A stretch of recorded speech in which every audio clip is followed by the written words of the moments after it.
పశ్చిమ గోదావరి జిల్లా పాలకొల్లులో రాష్ట్ర స్థాయి ఆక్వా రైతు సంఘం సమన్వయ కమిటీ సమావేశం జరిగింది. ఈ సమన్వయ కమిటీతో మంత్రి అచ్చెన్నాయుడు జూమ్ మీటింగ్లో చర్చించారు. శుక్రవారం మేత కంపెనీ యజమానులు రైతు నాయకులతో సమావేశం ఏర్పాటు చేస్తామని తెలిపారు. సమావేశం అనంతరం భవిష్యత్తు కార్యాచరణ తెలుపుతామంటున్న ఆక్వా రైతు సంఘం అధ్యక్షుడు గాంధీ భగవన్ రాజు తెలిపారు.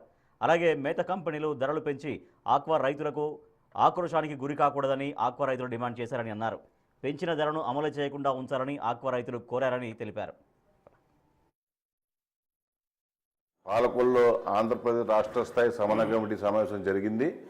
దీని ప్రధాన ఉద్దేశం ఏదైతే గత 2 రోజుల కిందట మరి కేజీకి 8 రూపాయలు అంటే టన్నుకి 8,000 రూపాయలు 1 ఫీడు, మరి టైగర్ ఫీడు కేజీకి 10 రూపాయలు అంటే టన్నుకి 10,000 రూపాయలు ఏదైతే పెంచారో, గతంలో కూడా టన్నుకి 4,000 రూపాయలు పెంచి మరి మళ్ళీ 2 నెలల్లోనే ఇంత రేటు పెంచారంటే ఈ యొక్క ఫీడ్ అసోసియేషన్ ప్లాంట్లు కానీ వీళ్ళందరూ కూడా ఒక సిండికేట్ మాదిరిగా తయారయ్యి వారు అనుకున్నప్పుడు పెంచటం, అలాగే రా మెటీరియల్ తగ్గించినప్పుడు తగ్గించకుండా ఈ వ్యవస్థ నడుస్తుంది.